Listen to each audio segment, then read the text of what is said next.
What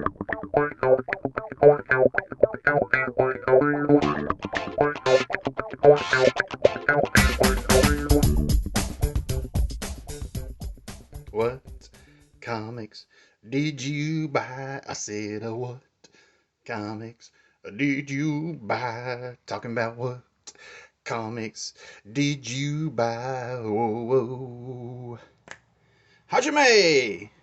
JT McRoberts here. It's time for another episode of What Comics Did You Buy This Week? That's right, we're going to take a look at the stack that I scored both at the local shops, secondhand market, and online. Up first, I'm going to feature a independently produced, self-published book, 10 number 1. My guess printed using the Comics Wellspring service. The colors are very vibrant. Looks very, very nice. From what I understand, reading the Kickstarter, it is a tale of 10 people who were given superpowers by some strange event or source or what have you. I haven't read the book yet. And they become superheroes and have an effect on their world. So I thought that was a really cool concept. The colors here are really vibrant. They look very nice. Written by Christopher Rhodes. Penciled and inked by Marcos Lima. Never heard of these guys before. You can follow them on social media. They are not promoting, or rather sponsoring, Comic-Jutsu in any way, shape, or form. I'm just showing you the stuff that caught my eye and made me purchase it. So, it's a pretty cool looking book. I like the concept. The art is clear, easy to follow, easy to read. It's not, dynamic in that sort of Image Comics kind of way, but I thought the idea behind it was cool enough to make me want to buy it and learn more about it. And that is ultimately the goal of every independent, self-published comic book creator. Make something that catches other people's eyes and makes them buy it. So kudos to you. And then up next, things that I picked up at the local shop. This has actually been out for a few months, but for some reason I missed it. I had been picking up the new Milestone issues series, whatever you want to call them. They're calling them season 1 here, as they were released over the past year or so. And for some reason I kept wondering where Blood Syndicate was. I didn't see it with the initial slew of titles. And then this week I finally spotted it on the shelf. So here you go. Blood Syndicate was never my favorite of the Milestone books. I thought it was a bit of a mess, but I'm just a fan of pretty much all the Milestone stuff. So I'm glad that they've relaunched this title as well, and I look forward to reading it. Issue 4 of Miracleman, The Silver Age, from Neil Gaiman and Mark Buckingham. Absolutely gorgeous work. Something I'd been looking forward to for a very, very, very long time. It's cool stuff. Very high concept. Lots of wild things happening all around in this series. I can't recommend Miracleman enough. I love the kind of Art Deco design here on the cover. Very, very stylistic, very graphic. A lot of shapes going on there. Cool stuff. We've got Frank Miller's Return to Ronin with Frank Miller's Ronin Book 2. Now, I've got to say, this book was actually hard to find on the shelves. I had to go to multiple local comic shops in order to find one. And ultimately, our fellow denizen of the Comic Book Dojo, Phil K., hooked me up with a copy when he was in Charlotte, and he nabbed one from Heroes Are Not Hard to Find. Also, not sponsoring Comic-Jutsu, so That's all we'll say about that. I love the cover art here, but the logo and Frank Miller's name is a little bit obscured by the way it covers the art here with the black and white. The red outline just barely makes it stand out. It looks better with the large size logo, but when you get up here to his name, it's pretty illegible. That's odd for Frank Miller to have such a poor design choice there. Ronin was never my favorite Miller project. It was one that I read, initially did not care for at all, and then it kind of grew on me over time. So I'm curious to see Miller go back to it. So there you go. Ronin book 2. I'm glad Frank is making his own books, because to be honest with you, he's really turned into kind of a crazy old curmudgeon in his latter days. You know, he openly admits how much he hates superhero comics and that sort of thing. So I don't know. I mean, if you hate the genre, then why do you keep writing stories in it? And don't write stories that attack and hate the people who love them. You know, I mean, that's why The Dark Knight Strikes Again is such a steaming pile. It's an absolutely horrid book. Absolutely horrid. But before I digress, okay, those were my pickups from the local shop. I stopped by the secondhand store, as I always do. Scored a lot of nifty things out of the bargain bins. They're bargain bins. The prices range anywhere from 35 cents to 50 cents to 90 cents to maybe $1.25. Okay, so we're looking at the 50 cent. No, these are 35 cent grabs here. See a little bit of a curve there on the cover. Old Man Logan. I really don't care about the 10 million iterations of Wolverine and Logan, or, you know, Mark Millar being hailed as some kind of genius just because he figured out how to do Wolverine, in how to recast Wolverine as The Dark Knight Returns. So, yeah, okay. Woo, kudos to you, Mark Millar. Not to say that he doesn't have anything to do with this, but he was the original creator, I suppose. Creator, in quotes, of Old Man Logan. But, you know, I don't begrudge anybody their success. Kudos to you, my man. But, you know, here on Comic-Jutsu, we shall deny no comic its fate. And if you are a Hackenstein, we'll call you out as one. Here you go, another 35 cents. It's got a nasty tear here on the cover. But this is part of an absolutely classic run of good old Iron Man, back when he was the Invincible Iron Man. You got Bob Layton artwork, John Romita Jr. on pencil and artwork. Bob Layton's finishing over him, and this was just a magical combination, and I love this run of Iron Man. I have a lot of these issues, but I'm also missing a lot of issues, so this is one of those series that I'll want to fill in, that I continue to fill in as time rolls on. And here we have a flashback in this issue to Tony in Vietnam. Now, they didn't actually call it Vietnam in his origin when it was originally published, I don't believe. So I think this was the first time that they really nailed it down and said it was in Vietnam. Now, I may be incorrect. If so, you can mark that square on your Super Bingo card for Comic-Jutsu. Supreme 17, crossover with the Pit Fight. Can that cover get any more extreme? It's just muscles and veins everywhere. Creator, story, layouts, Rob Liefeld. Pencils by Cedric Nocon. Inks by Norm Rapmund. It's too bad they couldn't get Dale Keown to contribute the Pit artwork, but I love these kinds of superhero crossovers. I've loved them ever since Spider-Man met the Fantastic Four, or Prince Namor returned in the pages of the Fantastic Four, or Captain America was discovered and rediscovered in the pages of the Avengers and returned to the modern day. I just love those crossovers. More old bargain stuff. Shield #1 by Rob Liefeld. What is up with Liefeld's arms? They're like getting, the arms that he draws are getting a bit shorter here over the years. I do like his artwork in here. The penciling is fairly tight.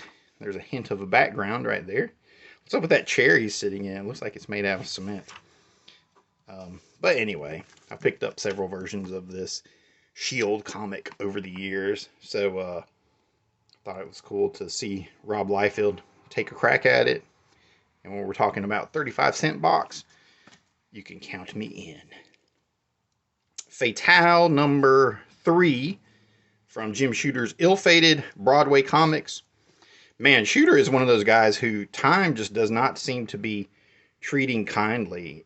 Ever since the New Universe, it's like when the New Universe was released, it just changed everyone's opinion on Shooter, or rather it just opened the floodgates of hate that he had amassed from the people that worked with him at Marvel. And that's never really abated.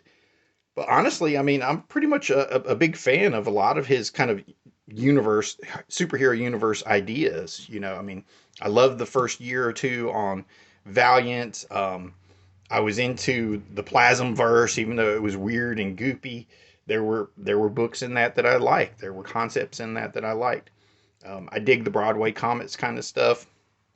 It's cool. I don't think it's as strong as like the Valiant books were, but that might just be because of the creators involved. He doesn't have like Barry Windsor Smith anymore and those guys.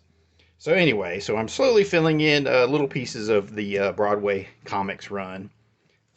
And I dig it. I enjoy it. I always, anytime I come up with a new superhero universe concept, I always like to go back and look at Shooter books, especially the Valiant stuff.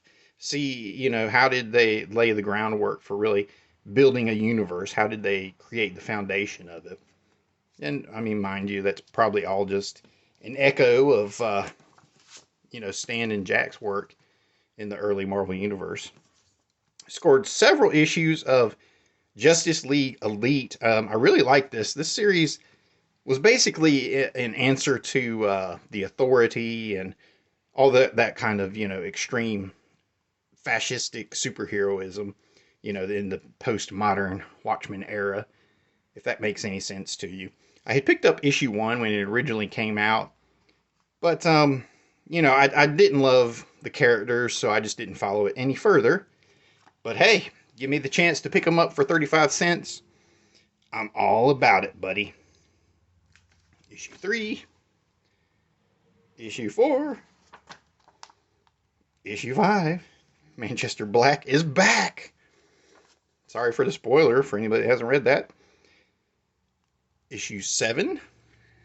I think I missed 6. Okay, and you may have seen this in the recent Moon Knight episode of Comic Book Dojo, but I scored a very nice lot of Moon Knight books. I mean, they're not in great shape. These are reader copies. You know, you can see little dents and creases here and there. But hey, sometimes you just want to have books in your collection. You don't care so much about the condition. As long as the books don't have like crud and junk on them or watermarks. I hate watermarks. That's the only thing I cannot abide by are watermarks and crud. As long as they don't have that, I'm all for it. I love a good reader's copy. I don't care how beat up they are. And these are in pretty good condition. And I got a nice stack of, I think, like 10 issues that really helped fill in the run that I had. It's interesting to note that I probably had about 30 issues of this original run with Doug Munch and Bill Sienkiewicz artwork back in the day. Like I said, it was a gift to me from my cousin. And basically what happened was I got sick of G.I. Joe comics, so I gave him a stack of old classic Larry Hama G.I. Joe books. And he gave me a stack of Moon Knight with Bill Sienkiewicz artwork. So, you know, it was a win for both of us. I mean, I actually had to go back and rebuy all those G.I. Joes. I got seller's remorse after I gave them away. But I definitely came out on the better end in terms of having that great Moon Knight run. But tragedy struck in the form of poor grades at school.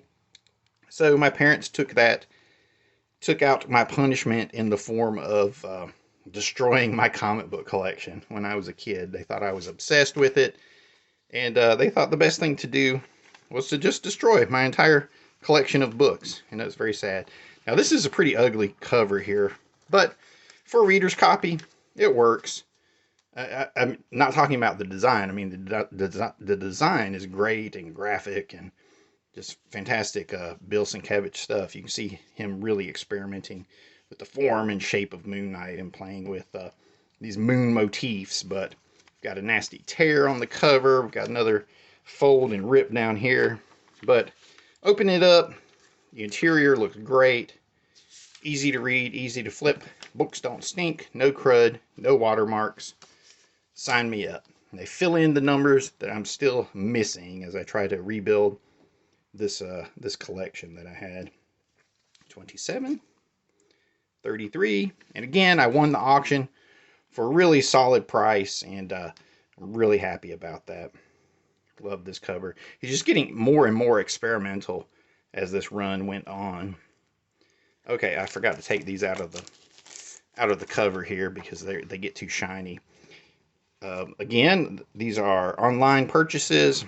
This is a John Byrne issue of Marvel Team Up with Spider-Man and Ms. Marvel.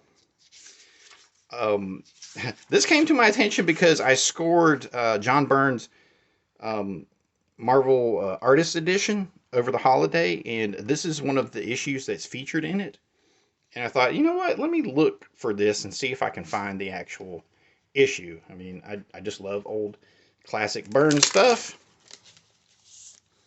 And thought, you know what, let me add it to the collection. Machine Man #1. Again, I had a good run of Machine Man, all lost back in the day to the great comic book Holocaust. They made him in their own image, then condemned him to death for being too human. Hunted, hounded, he fights to survive in a hostile world. Love this stuff. Man, Jack Kirby was running full tilt, full blast, just unbridled, pure creativity, pure imagination blasted onto the page.